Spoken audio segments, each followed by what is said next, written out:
Rebonjour.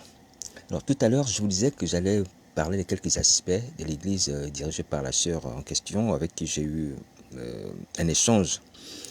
Alors donc cette église, certes, elle dirige cette église avec un frère qui est évangéliste, elle-même elle est prophétesse.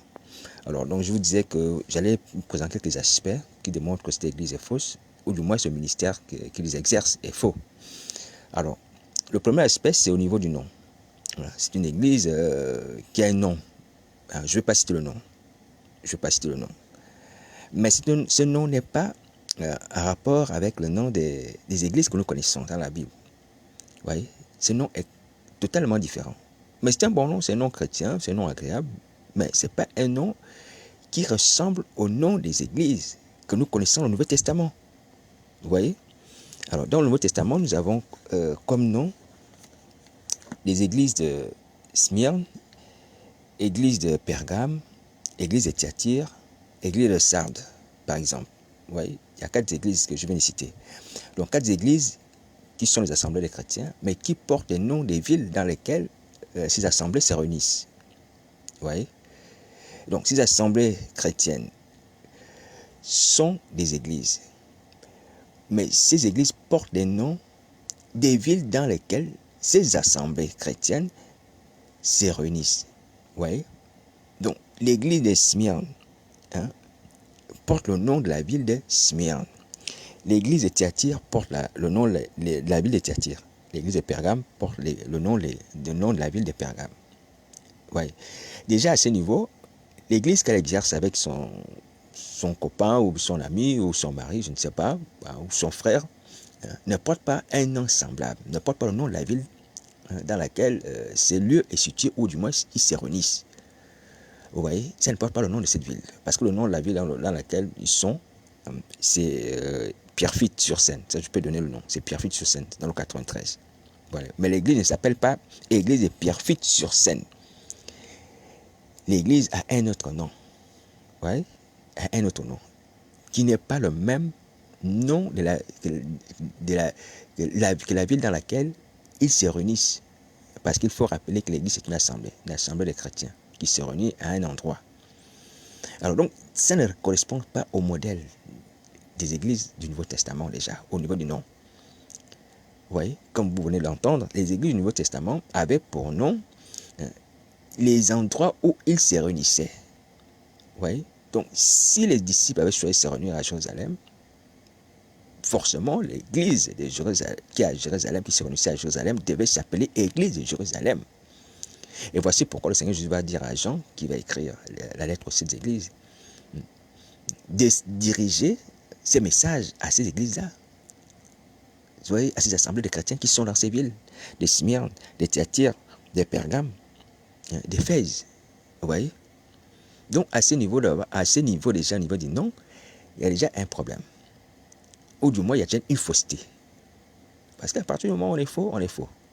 On est faux dans tout ce qu'on fait. On est faux dans tout ce qu'on fait. Même si on veut maquiller cela de vrai avec un joli nom, même si on pourrait dire peut-être église des apôtres, église des saints d'Israël, des choses comme ça. J'entends souvent, à peu près comme ça.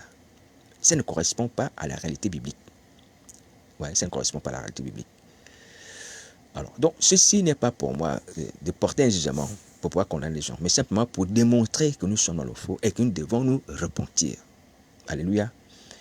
Et la Bible dit dans 1 Timothée 5, verset 24, que les péchés de certains hommes sont manifestes, même avant qu'on les juge. Tandis que chez d'autres, ils se découvrent dans la suite. Ouais, les péchés de certains hommes sont manifestes avant qu'on les juge. Tandis que chez d'autres, ils se découvrent que dans la suite. Ouais, donc les péchés de cette femme et de son compagnon qui a ce ministère sont déjà manifestes. Sont manifestes parce qu'au niveau du nom de leur ministère, il n'y a pas de semblable dans la Nouvelle Alliance. Ouais, il n'y a rien de semblable dans le Nouveau Testament. Les églises du Nouveau Testament ne s'appelaient pas par rapport à d'autres noms que les noms des villes dans lesquelles elles se réunissaient. Ouais, elles se réunissaient. Ouais.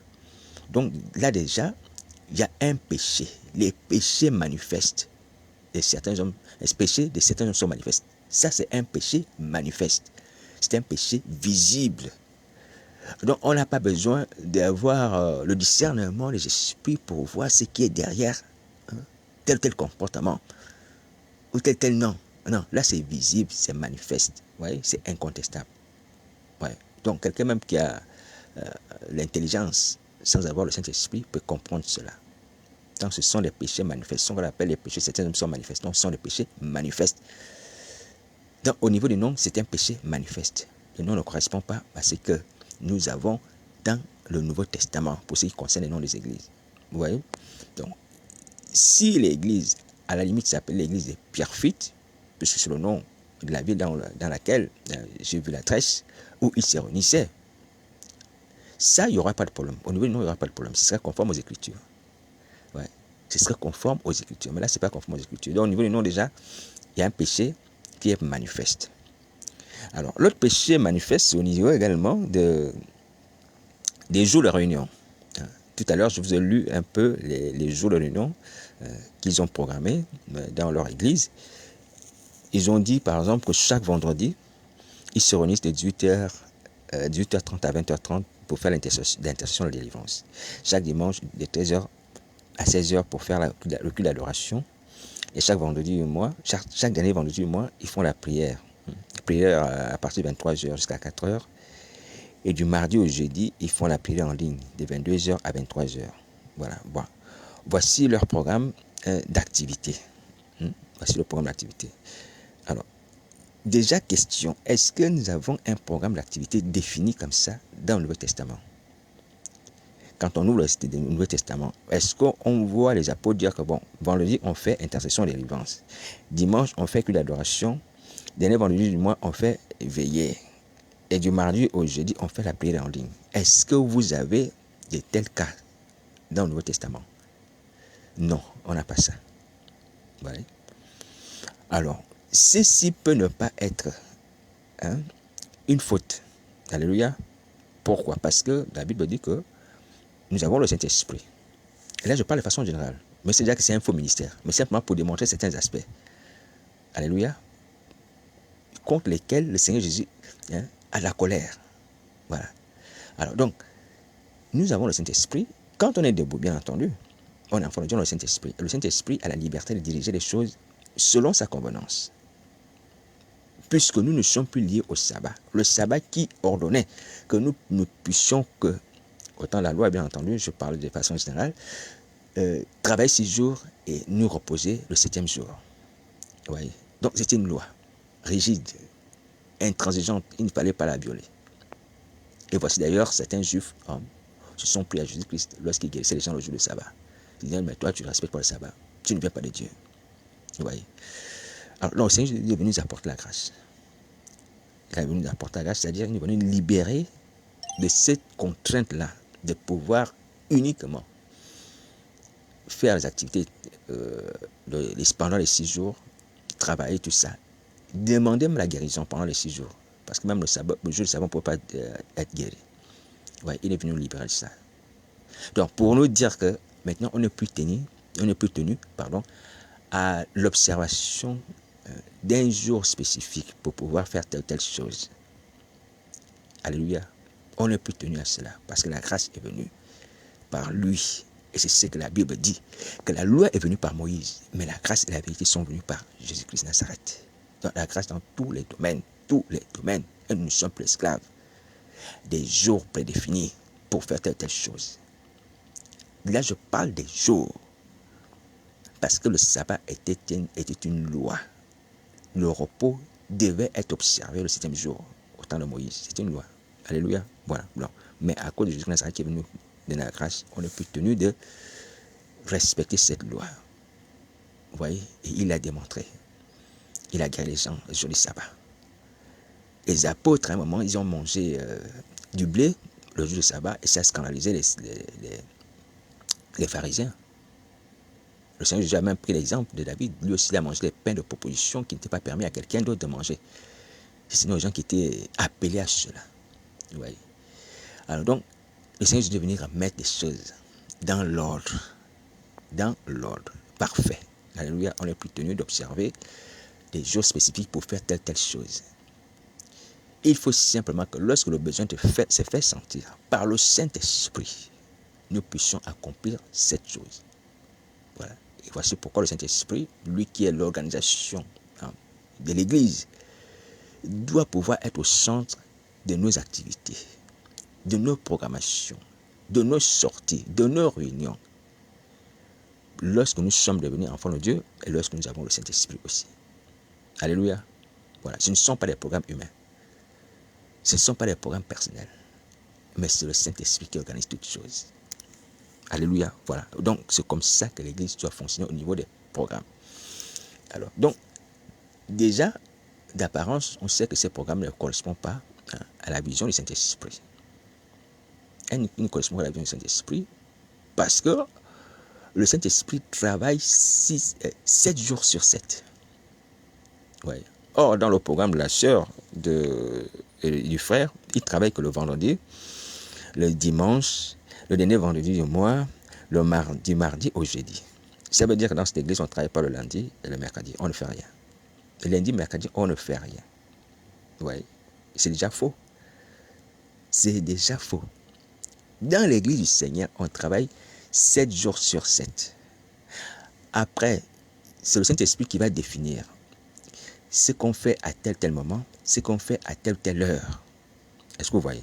Donc, je ne peux pas dire que par exemple, si aujourd'hui c'est vendredi, forcément de 18h à 20h30, on va faire intercession et délivrance.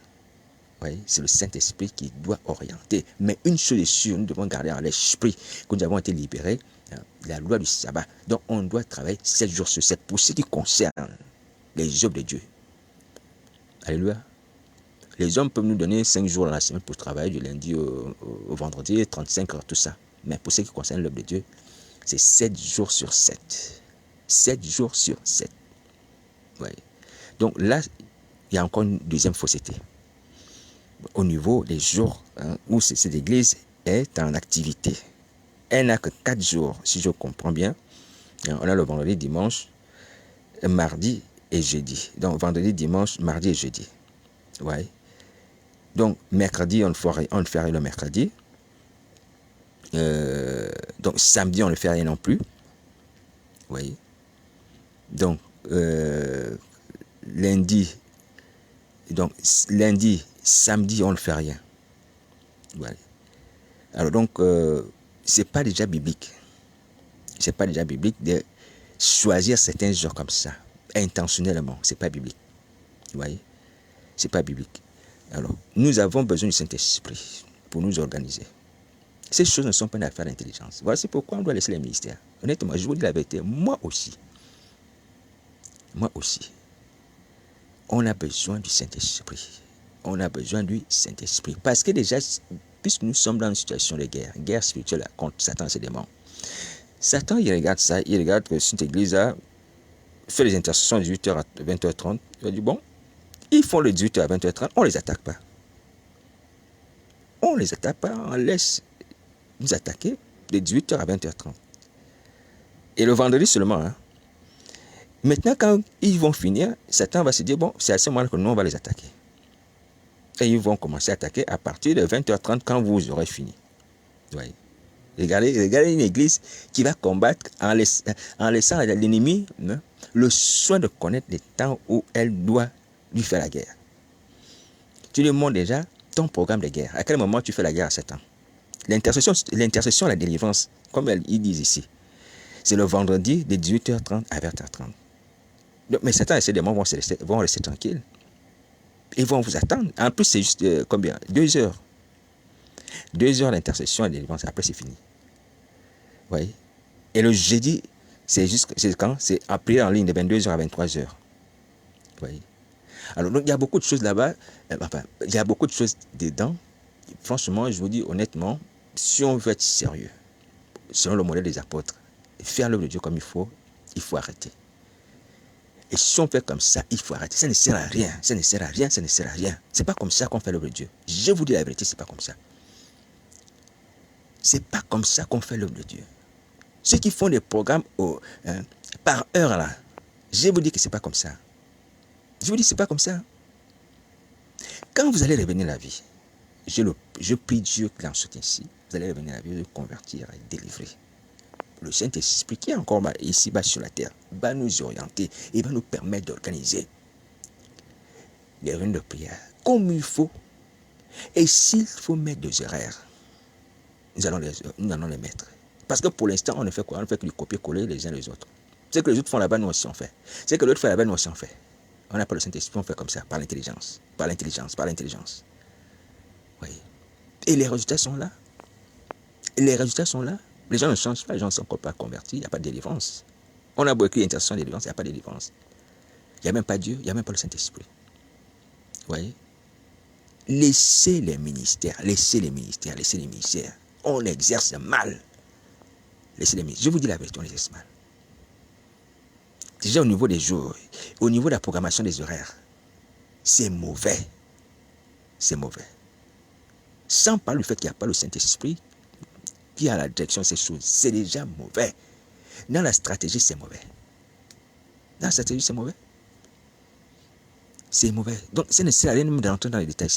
C'est mauvais. Alléluia, c'est mauvais.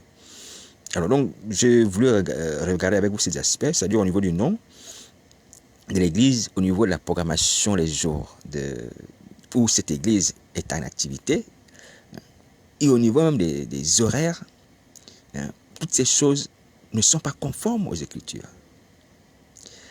Ouais, c'est pas conforme aux Écritures. Ouais. Je vais vous donner, si vous permettez, un exemple de ce que le Seigneur Jésus faisait lorsqu'il était sur la terre. Comment il programmait son ministère. Comment il programmait son ministère. J'ai trouvé un passage biblique qui l'explique un peu. Je vais le partager.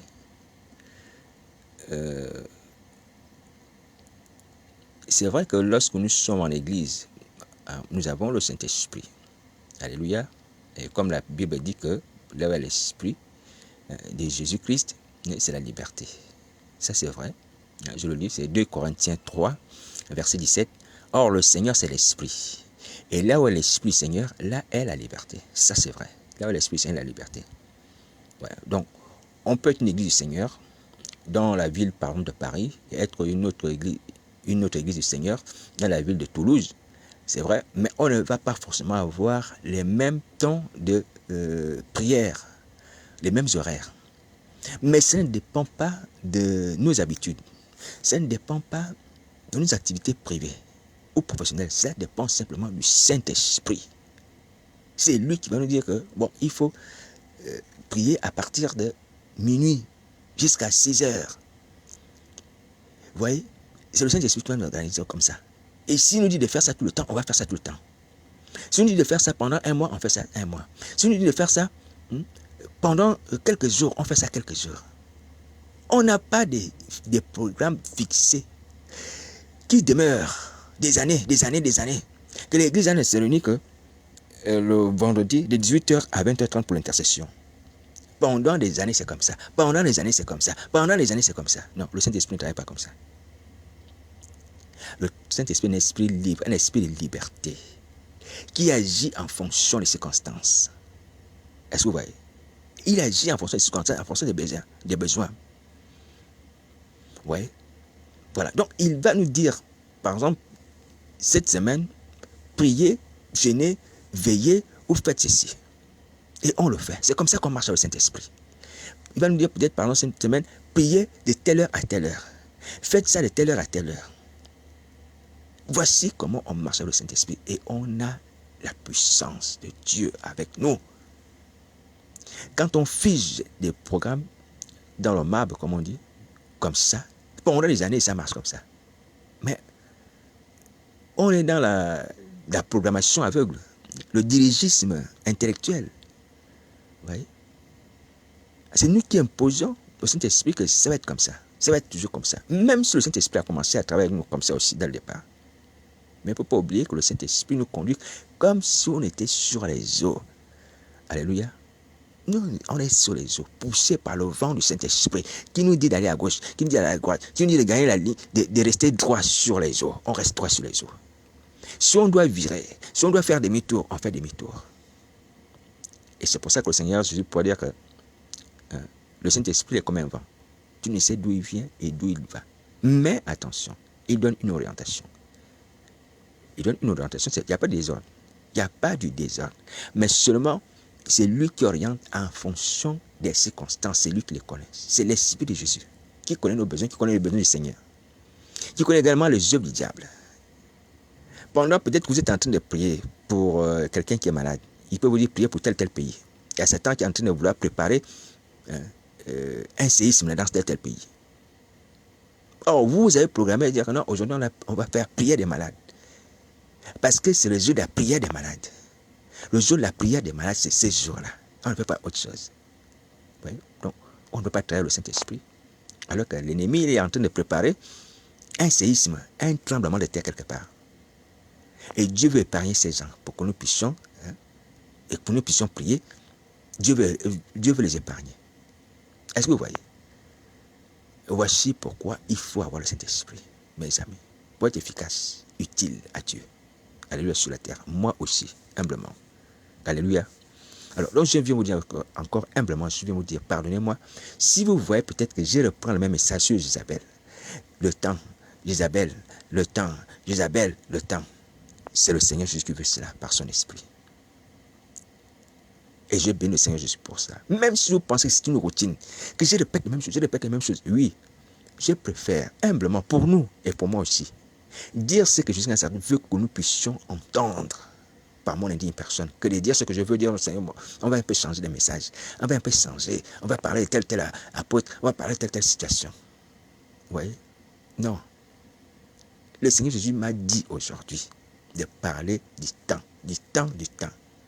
Toutes les fois que j'ai pris, je parle de repentance, mais le Seigneur Jésus m'insistait sur le temps. Oui. Le temps pour pouvoir nous repentir. Le temps en train de filer. Ce n'est pas pour moi un sujet de gloire et d'honneur pour dire que non, moi je suis meilleur, non. Simplement pour que nous soyons sauvés. Et que personne d'entre nous ne tombe. Moi aussi, je ne tombe point pour dire que non, moi j'étais un faux apôtre, un faux apôtre entre griffes, un faux témoin entre griffes. J'ai parlé des choses que moi je voulais entendre, que je voulais partager, parce que j'aime certains textes dans la Bible, ou certains personnages, que j'ai envie de parler de Daniel, j'ai envie de parler d'Ésaïe le prophète, lorsqu'il a vu la vision de l'Éternel sur un grand trône élevé, et les séraphins qui chantaient Saint, c'est l'Éternel. Ouais. Quelque chose que j'aime bien, mais il ne s'agit pas de prêcher ce qu'on aime. Alléluia, humblement, moi je le dis. Hein. C'est pourquoi, mes frères, vous devez, moi qui vous parle, me dire, frère, est-ce que tu as prié avant de venir nous parler? Est-ce que c'est le Seigneur juste qui t'a donné ce message-là? Toi aussi là-bas, prie, parce que nous aussi on veut la vérité pour t'affranchir. Ne viens pas nous demander, ne viens pas nous dire ce que tu aimes et ce que tu veux. Ouais, et je vous assure que ça va me réjouir. Ça va me réjouir. Alléluia. Moi, je vous dis la vérité, ça va me réjouir et m'encourager à dire, Seigneur, c'est vrai. Donne-nous les paroles de vérité. Ce ne sont pas mes sentiments que je veux exprimer. Donne-nous les paroles de vérité qui affranchissent. Alléluia. Voilà, marchons comme ça. Marchons comme ça. Alléluia, marchons comme ça. Que Dieu nous aide.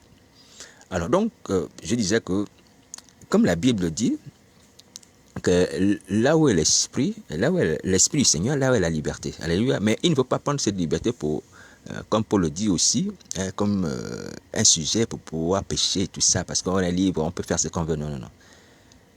Alléluia. La liberté consiste à obéir au Saint-Esprit. On lui propose dans la prière. On lui demande dans la prière. On a la liberté de proposer. On a la liberté de demander. Oui, c'est bon, oui, c'est pas bon. Ou faire comme ça. Vous voyez? Tu peux proposer, Seigneur, j'ai envie de faire ça. C'est notre liberté. Il te dit non, c'est pas bien, ou c'est pas le moment. Voilà. Mais tu peux proposer. Tu vois? Voilà. Donc, on a cette liberté-là.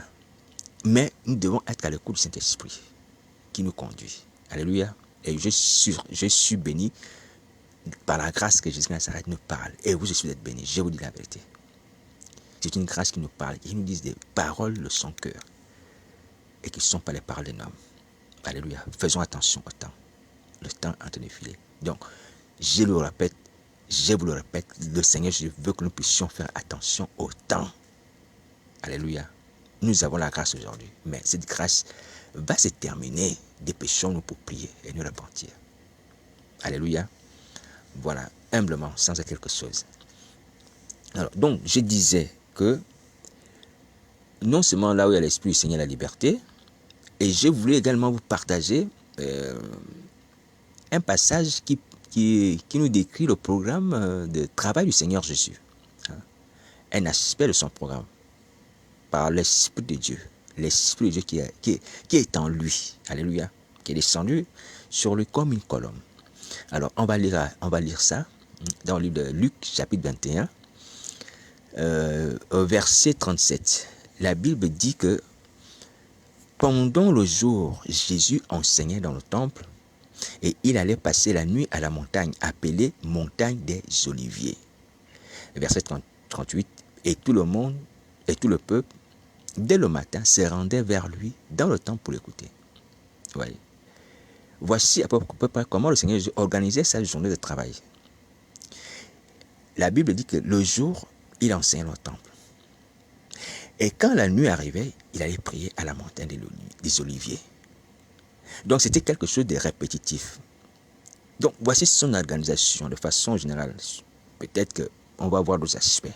Mais voici un des aspects de son organisation. Alléluia. Voilà. Pendant le jour, il enseignait dans le temple.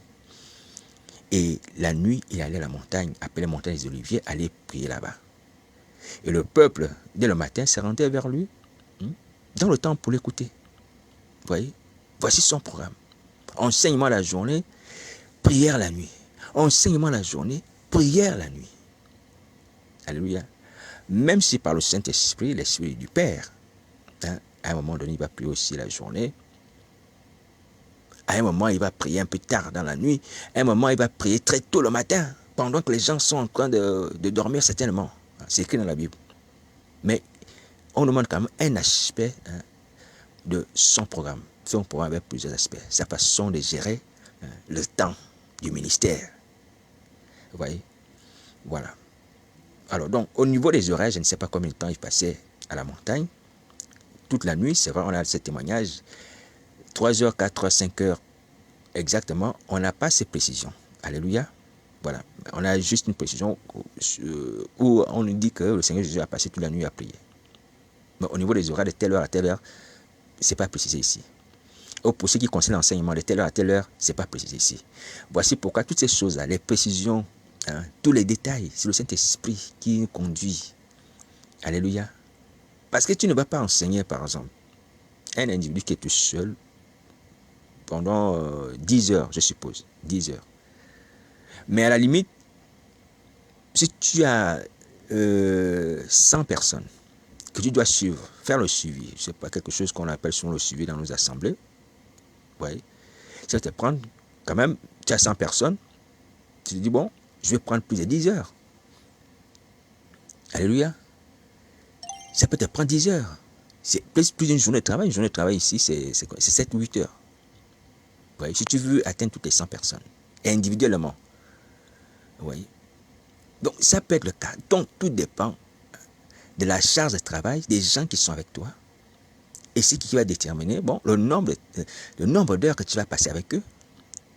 Et c'est que le Saint-Esprit va t'inspirer aussi. C'est moi qui dis. Le Saint-Esprit va t'inspirer aussi. Parce que le Saint-Esprit va te dire, bon, il faut parler encore. C'est pas encore bien acquis. Ou il faut continuer à enseigner. Alléluia. Voilà. Mais le Seigneur Jésus a enseigné la journée. Et on imagine que, qu'est-ce qui faisait que le Seigneur Jésus puisse s'occuper toute sa journée d'enseignement? C'est parce que certainement la foule était nombreuse. Certainement parce que le Seigneur Jésus allait de village en village. Attention, il n'était pas statique. Il allait de village en village, de village en village, de village en village. Vous voyez? Il va ici, il va à Jéricho, il va dans telle ville, il va à Capernaum, il revient ici, il revient ici, il revient ici, il revient ici. Donc tout ça, ça permettait que sa journée soit remplie. En même temps aussi, pour s'asseoir comme sur une montagne et parler beaucoup de choses concernant le royaume des cieux. Et ces enseignements sont des enseignements formidables. Alléluia. Sont des enseignements formidables. Entendre le Seigneur Jésus parler. Non, c'est merveilleux. Je vous assure. C'est merveilleux. Quand on lit cela, on ne ressent pas trop cette allégresse-là. Mais quand on va un peu plus en profondeur, on se dit, mais franchement, c'est une sagesse qui fait du bien à l'âme. Qui fait du bien à l'âme. Alléluia. entendre des paraboles du Seigneur Jésus. La Bible déclare, à un moment donné, la foule va rester avec lui pendant 3 jours. Lorsqu'il va multiplier les pains, il va regarder la foule, il va voir que la foule a faim, il va dire, mais il faut qu'on donne à manger à cette foule. Mais où est-ce qu'on va trouver du pain? Vous voyez? Elle était là abattue. Elle s'est accrochée au Seigneur Jésus pour entendre les paroles du Seigneur Jésus. Ouais. Des paroles agréables. Je vous assure, le Seigneur Jésus sait prêcher. Il sait prêcher. Alléluia. Ouais. Même l'une des sœurs de notre ami Lazare ne va pas suivre sa sœur, aller s'occuper de laver la vaisselle, tout ça, les travaux ménagers, préparer. Non. Elle s'est dit non, moi je vais écouter les paroles du maître, au pied du maître. Mais ce sont des paroles agréables. Vous pouvez me regarder les paraboles. Regardez les paraboles. Lorsque le Seigneur Jésus parle des paraboles, la parabole du fils prodigue. Ouais. Combien c'est formidable. Un homme avait 2 fils. Et puis le plus jeune dit à son père, mon père, donne-moi mes biens. Je m'en vais dans un pays lointain. Combien c'est formidable. Vous voyez, ce sont des choses qui font du bien à l'âme. Qui font du bien. Et on se réjouit d'entendre ces choses. Et la foule se réjouissait d'entendre des paroles de grâce qui sortent de la bouche du Seigneur Jésus. Alléluia. Donc on peut être là, accroché, comme on dit, aux lèvres du Seigneur Jésus, entendre ses enseignements, sans se lasser. Comme cette foule qui a passé 3 jours. 3 jours, je vous assure, 3 jours. En suivant le Seigneur Jésus. En suivant le Maître. Non, c'est bon d'entendre Jésus de Nazareth nous enseigner. Alléluia, combien c'est formidable. Alors donc, je vais fermer cette parenthèse et puis vous dire que mes frères et sœurs, on ne doit pas exercer le ministère. Honnêtement, là, c'est un scandale. J'ai pris une affiche pour nous démontrer un peu nos erreurs. Alléluia. Par le Seigneur, afin que nous puissions être conscients qu'effectivement nous nous trompons. Parce qu'il y a des gens qui se disent que non, bon, puisque j'ai écrit église telle, c'est bon, je suis conforme à la vérité, Dieu est content. Non, Dieu n'est pas content. Et ce n'est pas conforme à la vérité. Les églises avaient des noms des villes. Ouais. Et les programmes que tu établis là, tu as choisi 4 jours dans la semaine, ce n'est même pas par le Saint-Esprit. Tu vois. Les horaires que tu as mises dans ton programme, ce n'est même pas par le Saint-Esprit. Tu vois. Ce n'est pas bon. Ça ne plaît pas à Dieu. Ça ne plaît pas à Dieu. On doit tout laisser être conduit par le Saint-Esprit. Et c'est poussé par le Saint-Esprit que nous allons parler de la part de Dieu. Et tu vas prendre le micro, tu vas enseigner, tu n'as pas le Saint-Esprit. Tu vois, là aussi ce n'est pas bon. C'est poussé par le Saint-Esprit que les hommes ont parlé de la part de Dieu. C'est écrit dans la Bible. Même si tu as mis les horaires, comme ici, ils ont veillé de prière de 23h à 4h. Bon, le culte d'adoration de 13h à 16h le dimanche. Le culte d'adoration, toutes ces choses-là. Tu fais ces choses sans le Saint-Esprit. Au niveau du culte, on a dit la fois dernière, pour ceux qui m'ont suivi, que ceux qui doivent rendre à Dieu un culte, ce sont les circoncis. C'est nous les circoncis qui rendons à Dieu un culte agréable par l'Esprit de Dieu. C'est Paul qui le dit. Nous les circoncis, c'est nous qui devons rendre à Dieu un culte par son Esprit. Est-ce que vous voyez? Il faut être circoncis, ça veut dire qu'il faut être enfant de Dieu. Il faut avoir l'Esprit de Dieu, qui doit être bâti du Saint-Esprit. Et pouvoir rendre à Dieu un culte. Et là, tu vois, culte d'adoration de 13h à 16h. Culte d'adoration. Quel culte d'adoration où on n'a pas l'Esprit de Dieu? Où on n'est pas circoncis. Où on exerce un ministère en tant que prophétesse. Et ce culte d'adoration va s'adresser à qui? Est-ce que c'est au Dieu qui a créé le ciel et la terre? Est-ce que c'est à Jésus de Nazareth qui est notre Seigneur et Sauveur qui est mort à la croix? Non. Non. Je vous dis non. Vous voyez? Alors, ça me permet de faire une transition, de voir que, ah Seigneur Jésus, quel malheur, pitié de nous, que nous utilisons les choses de Dieu pour servir le diable. On utilise la parole de Dieu, on utilise le culte d'adoration pour adorer le diable. Parce que lorsque c'est mal fait, ça veut dire que c'est Satan qui reçoit les gains de ces choses-là. Vous voyez? Lorsque quelqu'un a l'esprit de sorcellerie et il dit que je vais faire un culte d'adoration, ça ne va pas à Jésus de Nazareth. Parce qu'on ne peut pas offrir à Jésus de Nazareth un culte sans son esprit, selon ce que Paul dit. Il faut être circoncis et avoir l'esprit de Christ, le Saint-Esprit, pour lui offrir un culte. Alors donc, lorsqu'on a notre esprit, l'esprit de sorcellerie, Et on offre un culte, ça veut dire qu'on offre un culte à Satan le diable. Et on utilise l'apparence de culte d'adoration, l'œuvre de Jésus de Nazareth, pour pouvoir servir Satan le diable. Et c'est ce que nous faisons. Oui. C'est triste, hein? Nous les gens de l'église. L'ennemi de notre maître, Jésus de Nazareth, l'ennemi de nos âmes. On utilise les choses qui appartiennent à notre maître, Jésus de Nazareth, pour pouvoir les offrir à Satan. Vous voyez? C'est ça que nous faisons. C'est ce que nous faisons. Mais c'est grave. Je veux dire, c'est grave. C'est grave. Nous sommes des hypocrites. Ce n'est pas une injure, c'est qualifier une attitude. On est faux. On ment aux gens que c'est Jésus de Nazareth qu'on sert. Quand on rend un culte, non, c'est Satan le diable. C'est Satan le diable. Oui. Mais en utilisant les œuvres de Jésus de Nazareth, en utilisant sa parole, oui, en utilisant son nom, en soi-disant appelant son esprit, le Saint-Esprit. Oh, Saint-Esprit vient nous diriger. Saint-Esprit remplit nous. Ouais. Vous-même, vous savez que Saint-Esprit ne peut vous remplir. Vous êtes déjà possédé par l'esprit malin. Il va vous remplir comment? Vous ne demandez pas la délivrance, comment il va vous remplir? Comment il va vous remplir? Alors, donc, je viens vous dire ça franchement pour que nous puissions tous ensemble nous repentir. Ce sont des péchés manifestes, comme Paul le dit. Ce sont des péchés manifestes. Ce sont des péchés manifestes. Alors, je vais également dire quelque chose au sujet de ce que nous faisons en mal, afin de nous amener à nous repentir. Et c'est toujours au sujet des ministères, des activités chrétiennes. Alors, j'ai vu quelque chose de scandaleux au milieu de nous, et j'en ai déjà parlé, que on a le sang de Jésus de Nazareth à la bouche, bien entendu, mais ce sang ne nous délivre pas des œuvres du diable. Il ne nous délivre pas des esprits malins, il ne délivre pas la sorcellerie. Qu'est-ce qui se passe?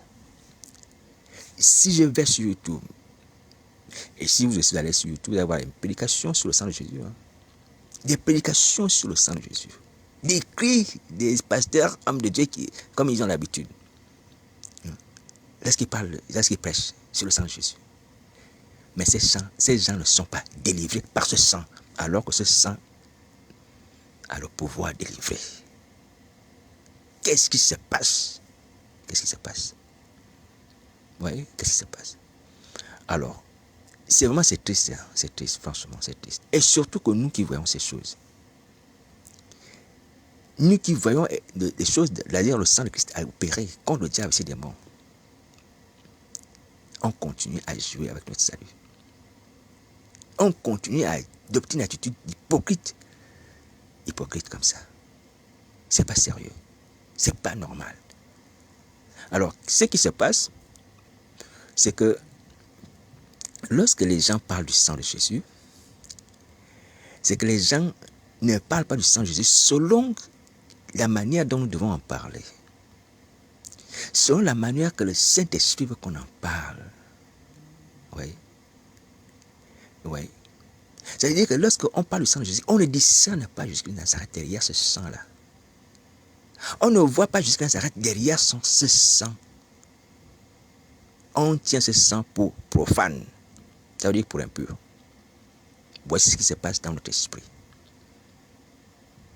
Et c'est ce qui explique pourquoi, malgré la puissance que le sang de Jésus qui se manifeste contre Satan et ses démons, lorsque les gens sont sincères, ceux qui sont hypocrites, qui ne le font pas, qui l'utilisent avec sincérité, ne sont pas délivrés.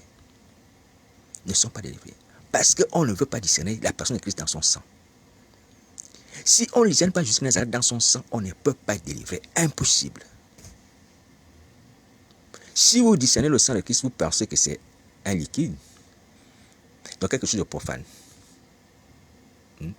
de naturel, comme ça, comme le sang d'un simple individu. Vous ne pouvez pas être délivré. Et c'est ce qui explique cela. Ce qui explique cela. Je me suis posé la question, humblement, Seigneur, je vois ton sang agir.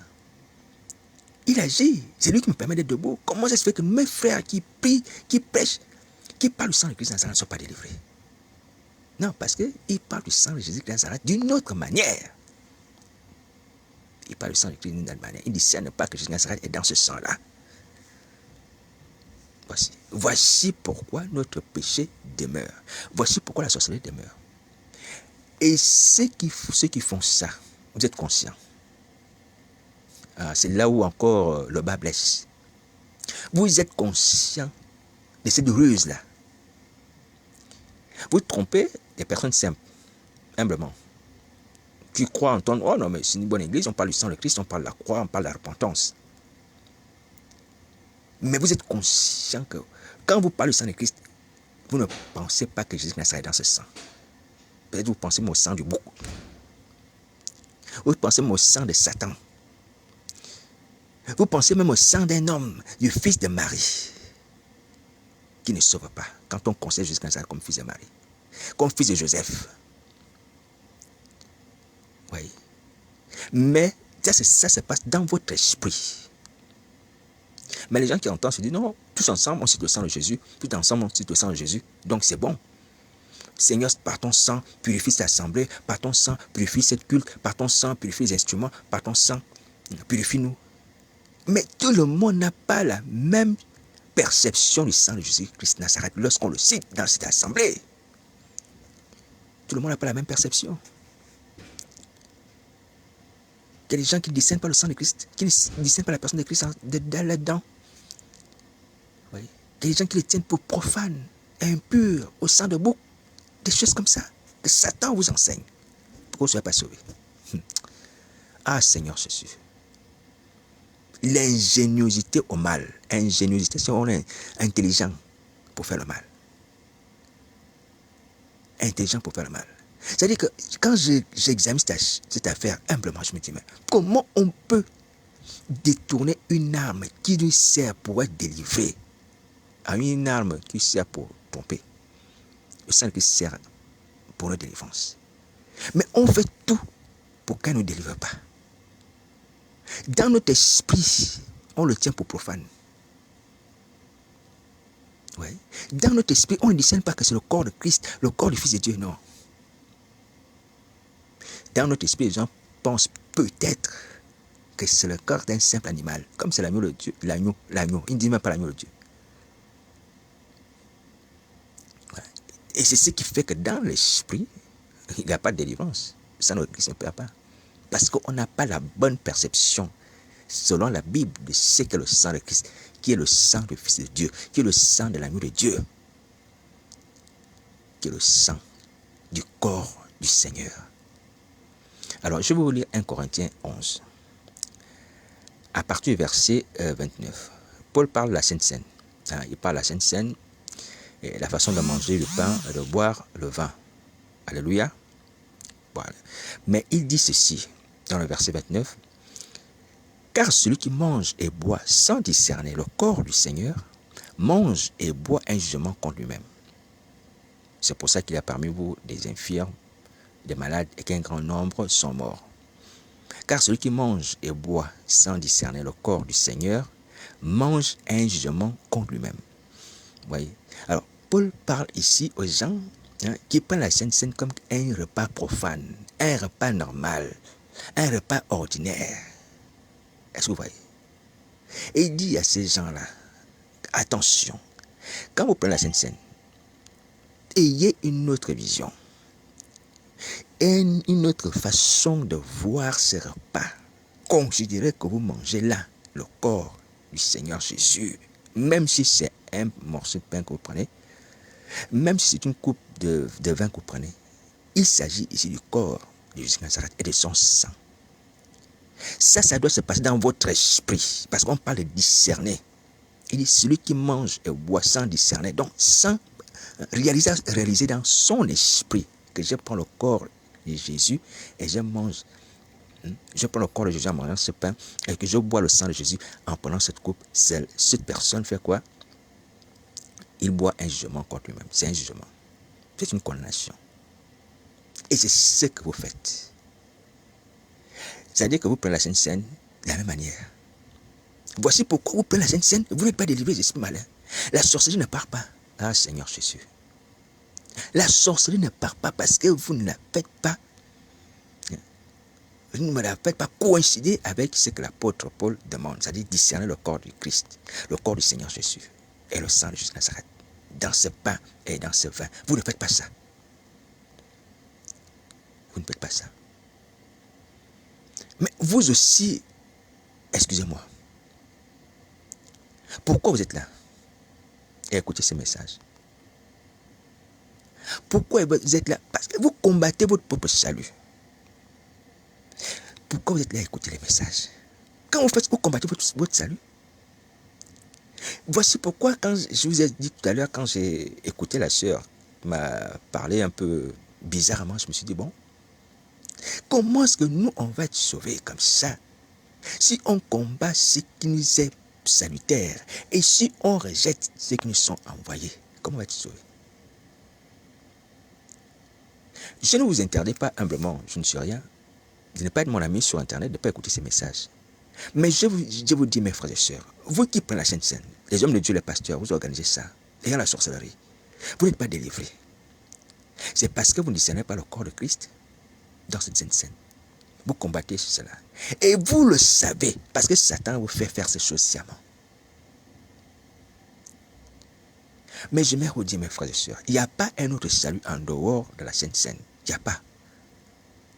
Que ce soit par le repas du Seigneur, que ce soit par les Écritures qui disent que Christ est mort à la croix, qu'il y a une autre Pâque. Soit on applique la Sainte Seine par les Écritures, on croit aux Écritures, soit on mange la Sainte Seine, le repas du Seigneur, on est sauvé. Si on néglige ça, si on refuse ça, on combat ça, il n'y a pas de salut. Voici pourquoi je vous dis, mes frères, si vous faites ça, comment vous pensez être sauvé? Comment vous pensez être sauvé? Vous êtes en train de scier la branche sur laquelle vous êtes assis. Vous êtes en train de scier la branche sur laquelle vous êtes assis. Ça, c'est la branche de notre salut. Voici pourquoi vous faites les Saintes Seines les dimanches. Comme aujourd'hui, certainement. Mais les gens reviennent avec les mêmes esprits, avec les mêmes péchés. Les vies ne changent pas. Mais ce n'est pas grave. Je vous dis, pour moi, ce n'est pas grave. Parce que Jésus de Nazareth nous demande à ce que nous puissions nous exhorter tous ensemble à la repentance, au temps de la grâce. Mais je vous dis que si vous continuez comme ça ne vaut pas la peine. Ça ne vaut pas la peine. Parce que là, c'est le salut de nos âmes. Le salut de nos âmes est contenu dans le repas du Seigneur. Le salut de nos âmes. Le salut de l'humanité, c'est ça. Il n'y a pas un autre salut. En dehors du sacrifice de la croix, il n'y a pas un autre salut. Mais si vous faites ça, comme ça, vous faites ces choses sans discerner le corps du Seigneur, en le méprisant, comment allez-vous être sauvé? Vous allez être sauvé comment? Il n'y a pas un autre moyen. Il n'y a pas un autre moyen. Il n'y a pas un autre moyen. Oui. Et je vais essayer de reprendre un autre passage biblique qui parle de fouler aux pieds, hein, de fouler aux pieds le Fils de Dieu. Voilà. Ceux qui foulent aux pieds, qui aura foulé le Fils de Dieu aux pieds. Voilà. Alors, donc, c'est Hébreu qui le dit. Hébreu dit Hébreu chapitre 10, à partir du verset 29, il dit: de quel pire châtiment pensez-vous que sera jugé digne celui qui aura foulé aux pieds le Fils de Dieu, qui aura tenu pour profane, c'est ce que je disais tout à l'heure, profane, le sang de l'alliance, et par lequel il a été sanctifié, et qui aura outragé l'Esprit de la grâce, c'est-à-dire le Saint-Esprit, qui aura outragé l'Esprit de la grâce, c'est-à-dire le Saint-Esprit, péché contre le Saint-Esprit. Tenir pour profane, tenir pour impur, profane signifie impur, quelque chose de profane, qui n'est pas saint, le sang de Jésus. Et c'est ce qui ne s'est pas dans votre esprit. Oui. Et fouler le Fils de Dieu au pied. Et de fouler Satan à ses démons, c'est le Fils de Dieu que vous foulez au pied. De façon symbolique. Dans les milieux sataniques, j'ai entendu un témoignage comme ça. Où Satan, le diable, a amené quelqu'un à fouler au pied une espèce de poupée qui représentait Jésus-Christ. Et Satan, le diable, a demandé à cet homme de fouler la poupée au pied, d'insulter Jésus-Christ, symbolisé par cette poupée. Cette personne a rendu témoignage. Elle a rendu témoignage. Oui. Quand vous faites ça, comment vous pensez être sauvé? Vous êtes mes amis sur Internet, sur Facebook, vous êtes sauvé comment? Peut-être que vous avez un autre moyen par lequel vous voulez être délivré de la sorcellerie et entrer au ciel. Mais je vous dis que là, les cartes sont grillées. Griller, griller, griller, griller. Alléluia. Alors, mais seulement, la grâce de Jésus de Nazareth fait qu'aujourd'hui, je viens vous le dire, pasteur, apôtre, vous qui m'entendez, sœurs et frères, même si le diable vous a amené à faire ces choses, parce que cette parole, certes, entraîne une condamnation. Hébreu dit que le pire châtiment, alléluia, le Seigneur Jésus demande à ceux que vous puissiez simplement vous repentir. Et vous ne serez pas châtiés. Vous l'avez foulé au pied de façon symbolique. Vous êtes tenu pour profane son sang. Vous avez outragé le Saint-Esprit jusqu'à Nazareth aujourd'hui. Je vous le dis. Je vous demande simplement de vous repentir. Demandez pardon pour ça. Il vous pardonnera. Vous n'allez pas subir ce châtiment. Vous n'allez pas le subir. C'est pire châtiment dont il est question ici. Vous serez pardonné, vous serez délivré des esprits malins. Vous serez pardonné et vous serez délivré des esprits malins. Mais si vous continuez, vous persévérez, mes amis, il n'y a plus de source, il n'y a plus de solution pour vous. Il n'y a plus de solution pour vous. Il n'y a plus de solution pour vous. Mais ça, ce sera dû à votre faute. Là, ce n'est pas la faute de Satan. Satan vous a amené à pécher. Alléluia. Mais le péché que Satan vous a amené à commettre peut être pardonné. Si vous acceptez de le confesser. Cela, c'est à vous-même de choisir. Je ne vais pas dire que Satan n'a rien fait de mauvais. Mais simplement dire que là, maintenant, vous êtes responsable de votre sort. Vous choisissez. Soit vous arrêtez. Vous arrêtez ça, vous repentez. Vous êtes pardonné, délivré. Mais si vous continuez, vous ne serez pas pardonné, vous serez condamné. Et vous allez subir le pire châtiment. Voici la parole que je suis venu vous annoncer par le Seigneur Jésus. Voyez. Je vous assure que ça me fait pleurer. Ça me fait pleurer dans mon cœur, dans mon esprit, parce que je ne comprends pas que quelqu'un qui est malade, tu as la fièvre, on te donne le Doliprane.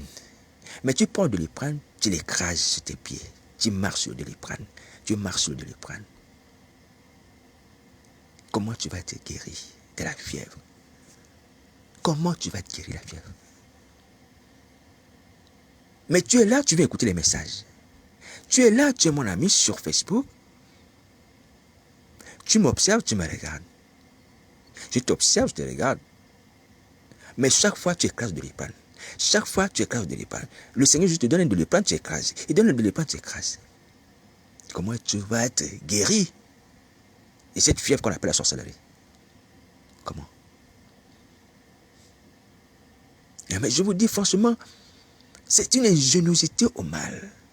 Un combat contre toi-même. Est-ce que c'est un sens? C'est un sens.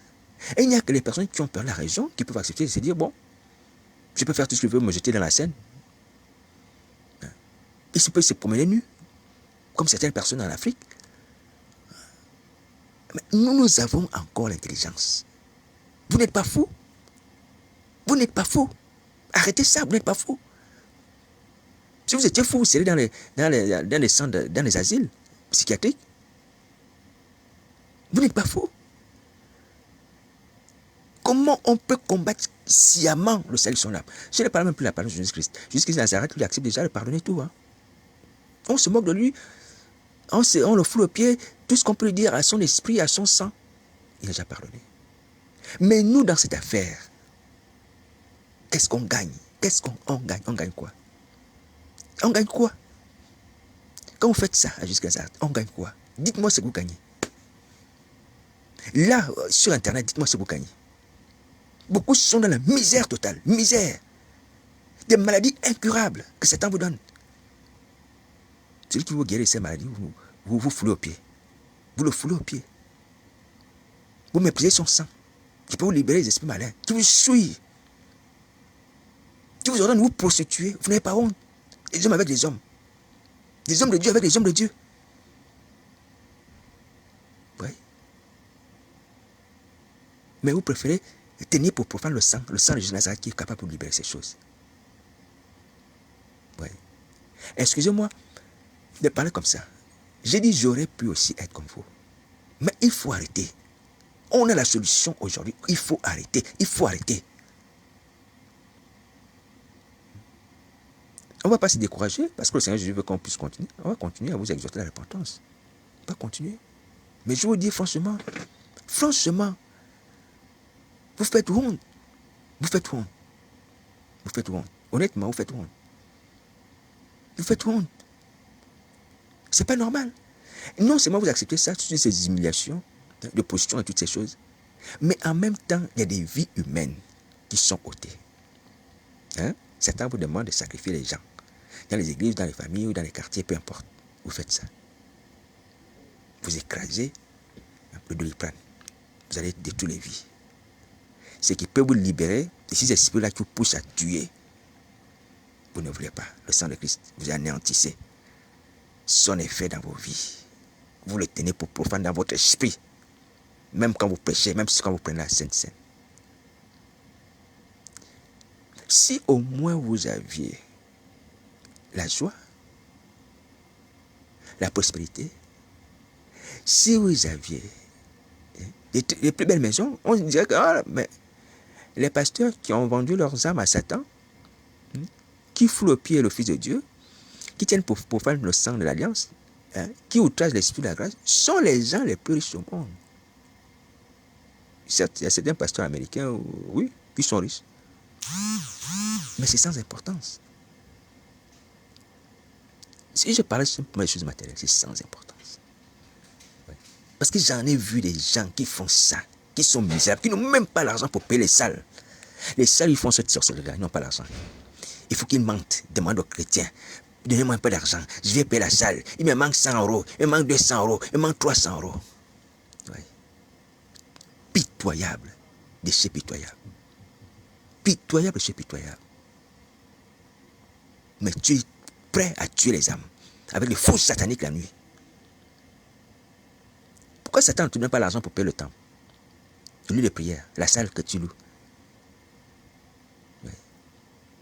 Misérables que nous sommes.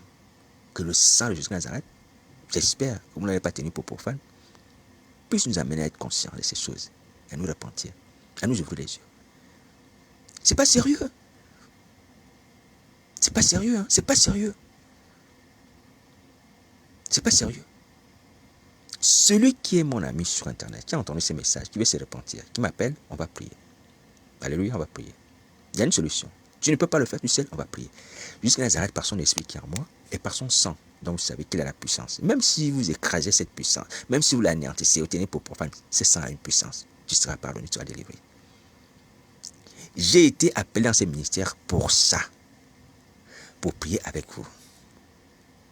Sans être quelque chose. Peut-être que vous le savez, ou vous ne le savez pas. Je préfère vous le redire. Et je suis un homme de la même nature que vous. Qui a le mauvais passé en Christ. Mauvais passé en Christ. Mais afin que vous puissiez voir la grâce de Jésus-Christ Nazareth. Mais arrêtons de condamner et de tuer les vies, s'il vous plaît. S'il vous plaît. C'est pas normal. Ça sont des choses qu'on aurait dit que ce sont les gens qui n'ont jamais connu Christ. Mais nous, on a connu Christ. On a connu ses faits, on a connu ses miracles, on a connu la puissance de sa délivrance, de son nom. On a même les témoignages encore des bienfaits de Jésus-Christ dans nos vies. Voyez. On est indigne de trahir Jésus-Christ de Nazareth. Indigne. On doit pleurer comme Pierre. Pierre, lorsqu'il a entendu le son du corps, il s'est mis à pleurer. Après avoir régné son maître 3 fois, il s'est mis à pleurer. On doit pleurer, mes amis. On doit pleurer, mes frères. On doit pleurer. Il faut pleurer. Aujourd'hui, il faut pleurer. Mais ne va pas te jeter à la mer ou dans la Seine. Ne va pas te suicider. Parce que tu as fait beaucoup de choses atroces, abominables, je sais. Appelle-moi, on va pleurer ensemble au pied de Jésus de Nazareth. On va demander pardon, tu seras purifié, tu auras la paix. Tu auras la paix de Christ. Est-ce que tu m'entends? Tu auras la paix de Christ. Toutes les abominations de pureté que tu as mangées, là, tu vas les vomir. Par le sang de Jésus de Nazareth. Tu le prendras d'une façon sincère. Il va te faire vomir ces abominations de pureté. Est-ce que tu m'entends? Voilà. Appelle-moi, on va prier. Mon numéro de téléphone, c'est le 0758 41 41 71. Voilà. Sur ce, vous avez aujourd'hui le choix. Vous avez aujourd'hui le choix. Satan vous amène à pécher. Je le vois. Comme ceux qui exercent le ministère. A voulu le Seigneur Jésus a tenu pour profane son sang, a péché contre le Saint-Esprit, a outragé l'Esprit d'Alliance, toutes les choses. Mais aujourd'hui, vous avez le pardon. Si vous confessez vos péchés, vous les reconnaissez et vous y renoncez. Vous avez le pardon. Je vous dis cela de la part de Jésus de Nazareth, devant lequel je me tiens. Vous avez le pardon à la délivrance. Voilà. Mais simplement, je vais vous dire, mes amis, pesons vite. Le Seigneur Jésus insiste. Le temps de faire ces choses est en train de finir. Et n'oubliez pas la parabole des invités au souper. Ces gens qui ont été invités au souper, qui ont refusé. Mais ces gens n'ont plus jamais mangé de ce souper. Attention, mes amis. Ça aussi, c'est une parabole qui est dans la Bible. Mais ma prière qui est la volonté de Jésus Nazareth, c'est que cette parabole ne soit pas pour nous. Que nous ne soyons pas cette catégorie d'individus qui refusent le souper de Jésus Nazareth. Battons-nous pour refuser cela. Battons-nous pour refuser cela. Soyons du côté de ces gens estropiés, malades, boiteux, aveugles, qui ont accepté d'aller manger le souper. Alléluia. C'est un combat, mais un combat que nous avons la possibilité de gagner. Le combat de la volonté de sauver sa vie. C'est la volonté de sauver ta vie que Jésus Nazareth veut que tu puisses manifester. Tu n'as pas à combattre Satan à ses démons. Ta volonté de sauver ta vie, c'est ce qu'il veut. Est-ce que tu as cette volonté-là? Si tu l'as, confesse tes péchés. Il va s'occuper du diable et ses démons. Est-ce que tu m'entends? Donc, voici la parole du Seigneur que je voulais rajouter par rapport à ce que j'ai dit en première partie ou dans le premier message. Hein, pour dire que mes frères et sœurs, vous nous rappelez que mes frères et sœurs, franchement, on ne doit pas exercer les ministères dans l'état actuel. On ne doit pas exercer les ministères. Bon. La sœur en question, j'ai proposé, j'ai promis de demander l'invitation, ce sont aussi bien entendu sur l'église sur Facebook. Si elle accepte, bien entendu, je vais pas, je vais bien entendu être en joie de pouvoir l'accueillir comme mon ami et tout ça, et puis à partager des messages avec elle et son compagnon de service. Voilà. Mais je vais encore dire que si elle m'entend, si cette personne m'entend, cette femme, cette prophétesse-là, qu'elle sache qu'elle n'est pas la seule dans cette situation. Voilà, donc je ne suis pas en train de faire le procès d'un individu. Et je ne suis même pas juge. Alléluia. Mais simplement pour dire que, à cause de l'autorisation que Jésus-Christ, que le chef de l'église m'a donnée, pour parler en son nom, à l'église, je me permets de dire les choses qui ne vont pas, mais en proposant également la solution que Jésus Nazareth nous a ordonné, qui est la repentance. Voilà, donc, je suis hors de Jésus Nazareth, que je suis venu parler à l'église. Ce n'est pas par ma volonté. Et je ne juge pas l'église. Celui qui juge, c'est Jésus-Christ, qui juge l'église. Qui juge les vivants et les morts, tous les hommes. Alléluia. Voilà. Quand Jean reçoit la vision d'écrire aux églises d'Asie, c'est le Seigneur Jésus qui lui dit d'écrire. Écris aux sept églises. Tout ce que tu vas voir, tu écris. À Thyatire, à Pergame, et tout ça, tu écris. Alléluia. Voilà. Donc, on est là juste pour transmettre. Mais étant nous-mêmes aussi des gens indignes de faire cela. Donc, sur ce, je voudrais tranquilliser le cœur de tout le monde pour dire que je ne suis pas un juge. Je ne suis pas un juge. Mais nous condamnons les œuvres du diable. Et qu'il était illogique que nous puissions suivre Satan et ses démons dans les temps de feu. Illogique. Ça n'a pas de logique. Ça n'a pas de sens. Ça n'a pas de sens. Alléluia. Voilà. Donc, sur ce, n'hésitez pas à me contacter. Mon numéro de téléphone est à votre disposition. Mon adresse Facebook est à votre disposition. Vous pouvez m'écrire en inbox. Vous êtes en France, en région parisienne, même à l'extérieur. Vous avez les moyens de pouvoir vous déplacer. Déplacez-vous, on va prier. Mais faites attention. Le temps de la grâce est en train de filer. Je vous le répète, le temps de la grâce est en train de filer. Donc, le pardon des péchés est déjà garanti. La délivrance est déjà garantie. La protection est garantie. Renouvellement de l'esprit est garanti. Toutes ces choses sont garanties. Je vous dis la vérité. Levez-vous pour prier. Levez-vous pour prier. Allez vous-même au pied de Jésus-Christ. Confessez vos péchés, demandez la délivrance. Faites des vœux. On a parlé du prophète Jonas. Lorsqu'il était dans le ventre du poisson, il a promis à l'Éternel de sacrifier avec une crise d'action de grâce. Dans le livre de Jonas chapitre 2. Faites des vœux, faites des vœux. Faites des vœux au Seigneur Jésus. Oui. Et accomplissez-les. Simplement cela, vous serez délivré. Il est fidèle. Oui. En fait, ce que Jésus-Christ veut, c'est que nous puissions simplement accomplir nos délivrances conformément aux Écritures. Conformément aux Écritures. Et sans demander un sacrifice d'argent ou des choses comme ça. Mais simplement pour que nous puissions être conformes aux Écritures. Et le vœu ne veut pas forcément dire que tu dois donner quelque chose qui est au-dessus de tes moyens. Non. Quelque chose qui est à la hauteur de tes moyens. À la hauteur de tes moyens. Pour être conforme aux Écritures. Et tu peux aussi demander ta délivrance sans faire un vœu. Voilà, tu peux aussi demander ta délivrance sans faire un vœu au Seigneur Jésus. Donc, tu as beaucoup de possibilités. Tu as beaucoup de possibilités. Mais sache que Jésus Nazareth est prêt à intervenir dans ta vie. Il est prêt à intervenir dans ta vie. Alors, tu vas me dire que nous, on est possédés par des esprits malins. On entend des voix qui nous menacent et tout ça, qui veulent nous tuer. Je comprends ça.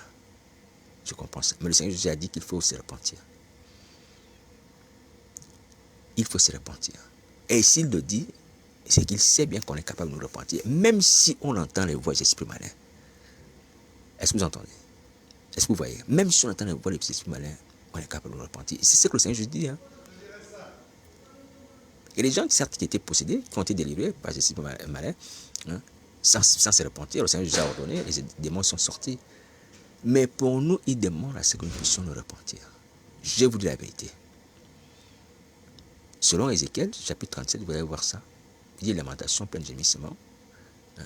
Ce sont ces lamentations qui ont amené les enfants d'Israël à reprendre vie, comme les ossements desséchés.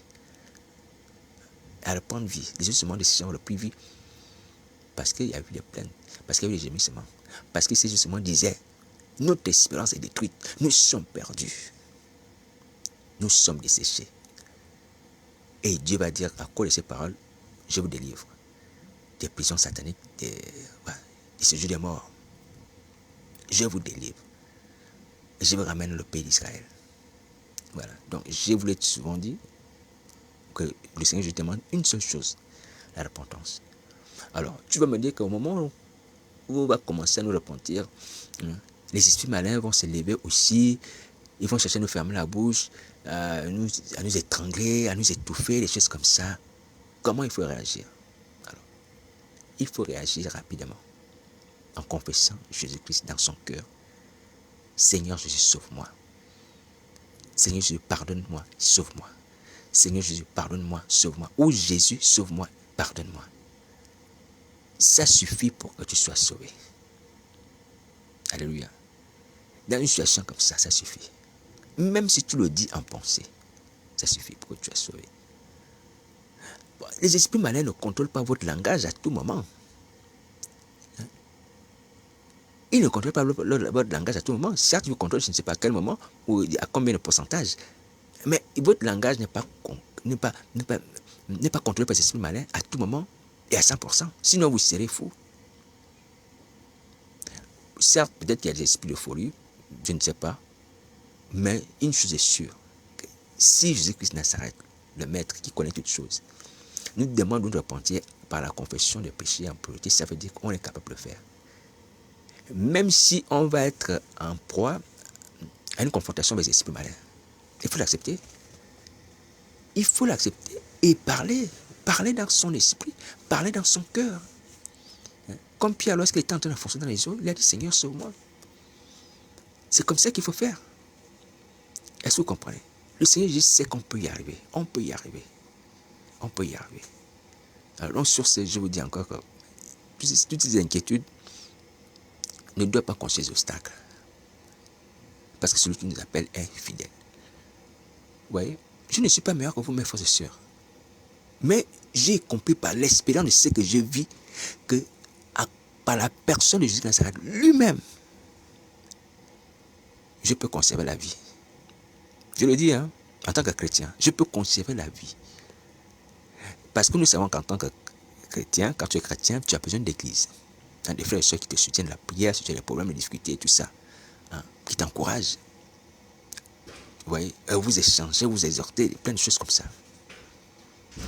Mais quelqu'un qui vit sans ça, sans cette communion fraternelle, depuis des années que je suis comme ça, Ouais, aujourd'hui, je ne suis pas allé au culte. Je ne suis pas allé au culte. Je ne suis pas allé dans une assemblée. Voilà.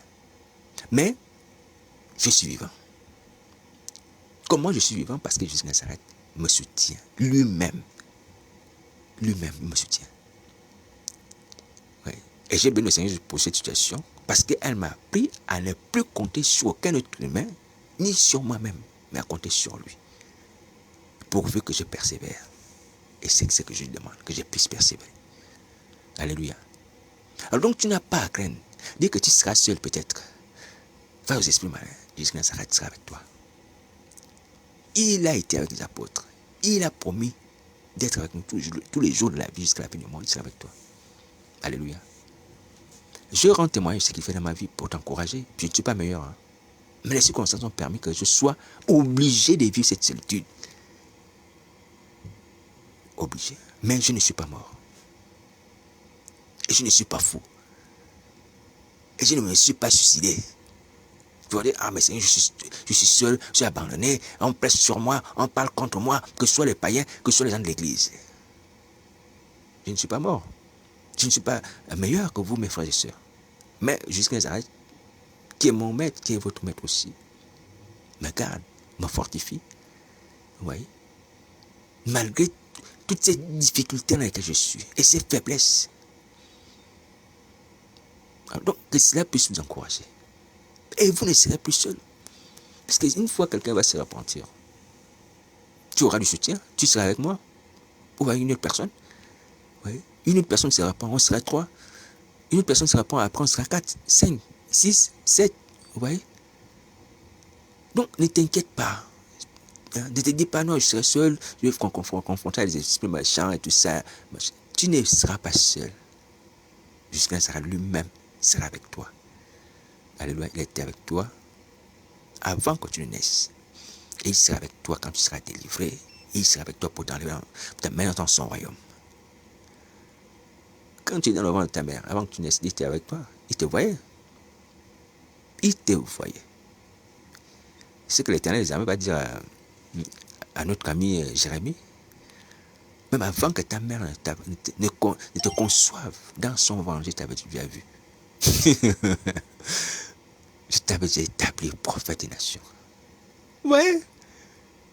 Ouais. Et le Seigneur va dire cela à Nathanaël. Quand on va dire à Nathanaël, on va trouver celui dont Moïse a parlé. Jésus de Nazareth. Viens voir, Nathanaël. Viens voir. Nathanaël dit, ah bon? Est-ce qu'il y a quelque chose de bon qui peut sortir de Nazareth? Il y a quelque chose de bon là-bas. Et quand Nathanaël arrive, Nathanaël trouve Jésus de Nazareth. Jésus de Nazareth le regarde. Le Seigneur Jésus dit, ah, vraiment, voici un Israélite dans lequel il n'y a pas de faute. Lui là, c'est 100% israélite. Il réfléchit et parle comme un Israélite. Et Nathanaël va dire, bon, d'où tu me connais? Tu me parles comme ça, d'où tu me connais? Jésus de Nazareth lui dit, quand tu étais sous le figuier là-bas, avant que Philippe ne t'appelât, je t'avais déjà vu. Oh Seigneur, avant que Philippe ne t'appelât, je t'avais déjà vu. Nathanaël va se mettre à genoux, va dire, Seigneur, tu es le roi d'Israël, tu es le fils de Dieu. Tu es le roi d'Israël, tu es le fils de Dieu. Est-ce que vous voyez, mes amis? Avant que Philippe n'appelle Nathanaël, Jésus Nazareth l'avait déjà vu, il l'avait déjà choisi. Écoute bien, mon frère, ma soeur, avant que je ne vienne t'exhorter à la repentance, sur Internet, le Seigneur Jésus t'avait déjà choisi pour que tu sois parmi les élus. Comme Nathanaël, crois cela, je te dis la vérité. Avant que moi je vienne sur Facebook, il t'avait déjà choisi. Il t'avait déjà aimé. Il t'avait déjà réservé son pardon et sa délivrance. Alléluia. Jusqu'à Nazareth, il t'a aimé. Il t'a aimé, il continue à t'aimer. Viens à lui, confesse tes péchés, tu seras délivré. C'est pas un hasard que toi tu as la grâce et moi aussi cette grâce aujourd'hui d'entendre les paroles de Jésus Nazareth, le Fils de Dieu vivant. Je vous dis la vérité.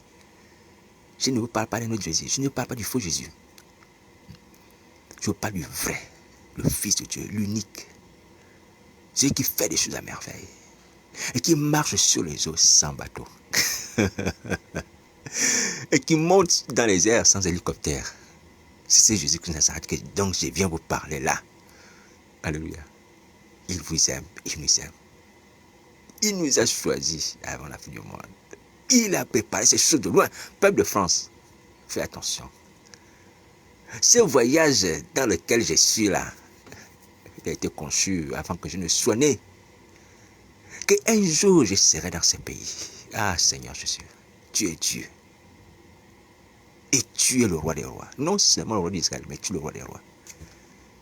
Mes amis, ma présence ici l'accomplissement d'une prophétie.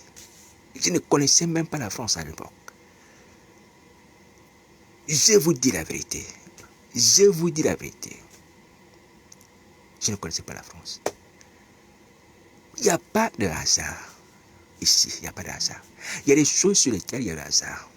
Vous entendez, il y a des choses sur lesquelles... Et quand il y a le hasard, il y a aussi les conséquences. Quand il y a la volonté humaine, il y a aussi les conséquences. Il y a des troubles dans l'esprit. Et jusqu'à présent, je suis en paix.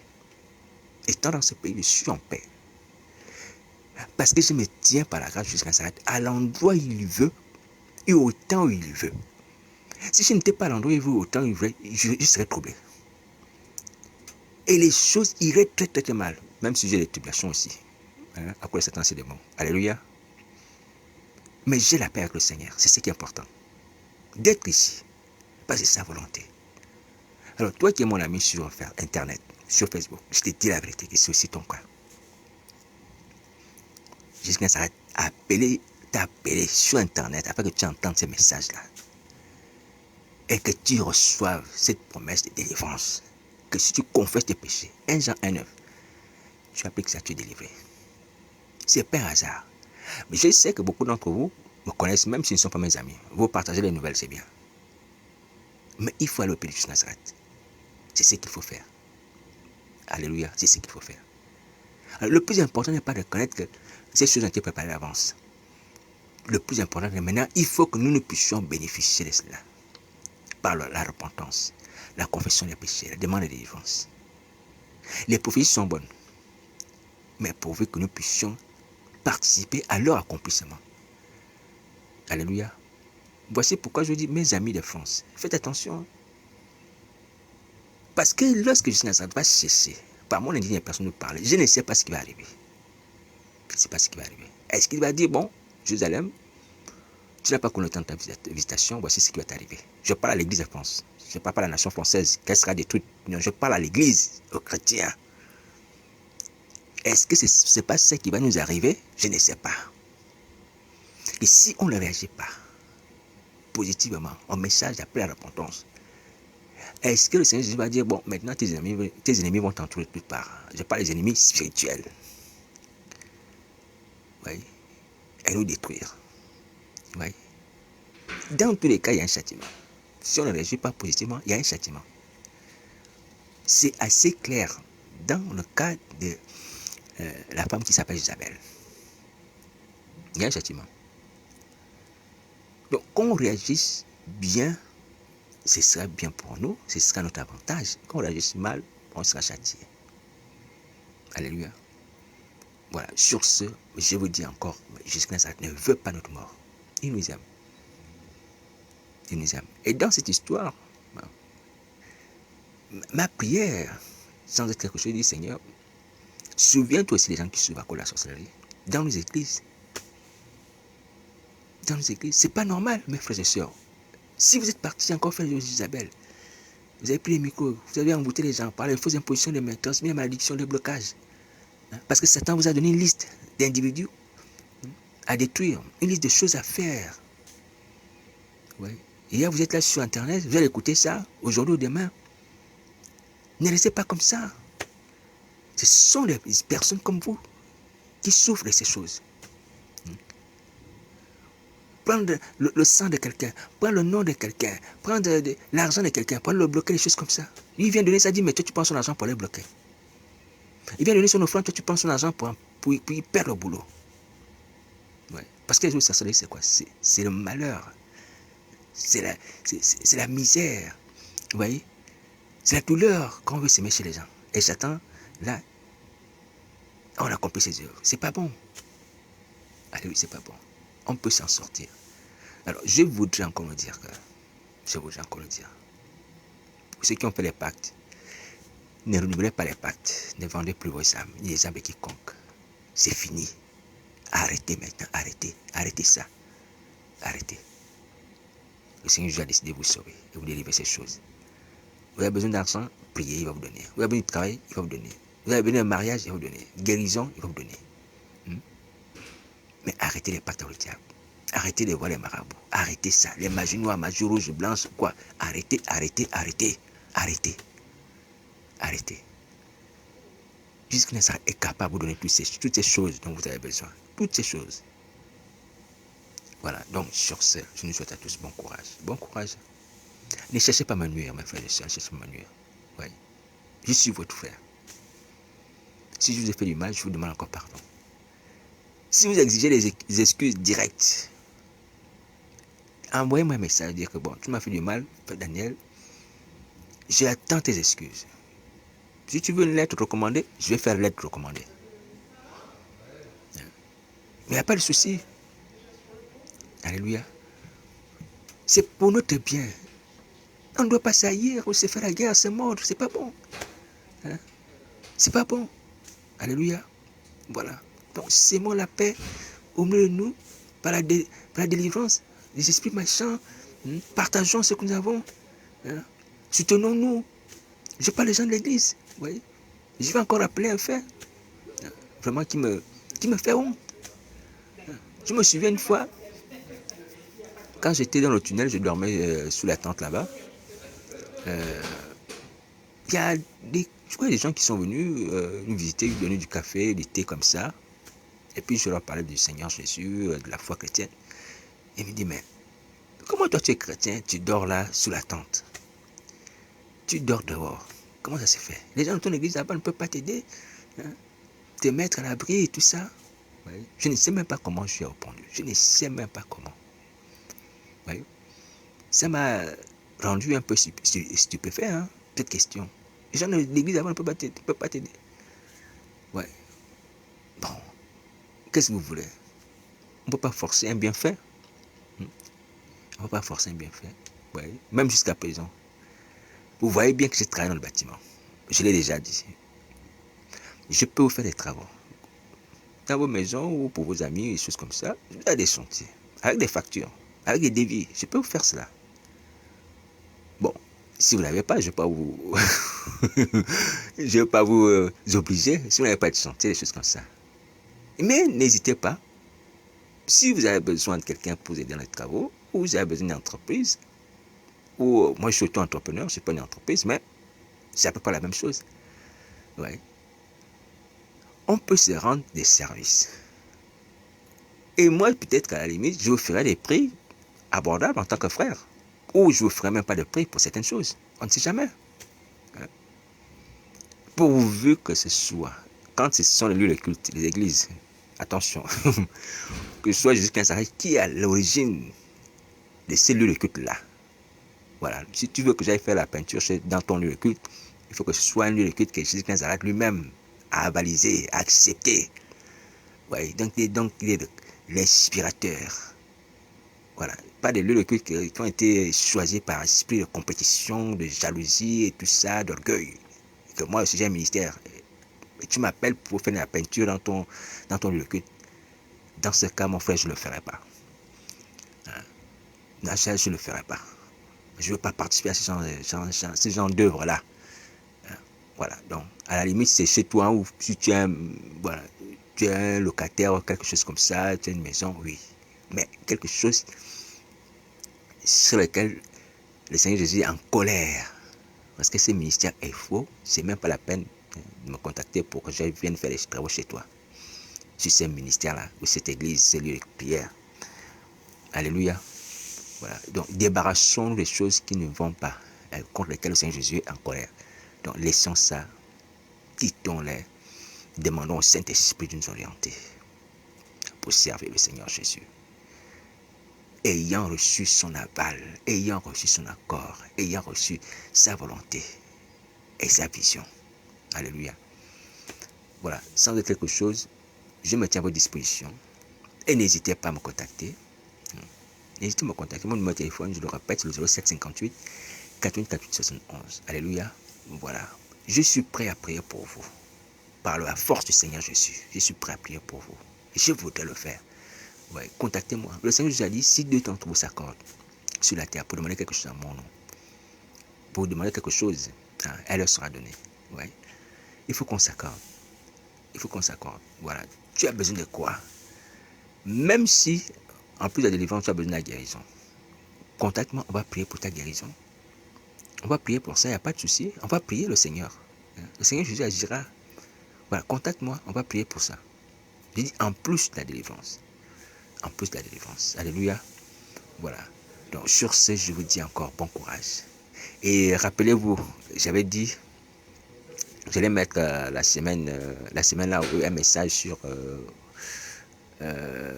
sur un document plutôt sur les attitudes à tenir par rapport à la délivrance et par rapport à la venue du Seigneur Jésus. Voilà, donc j'avais promis ça, mais j'avais déjà donné quelques pistes.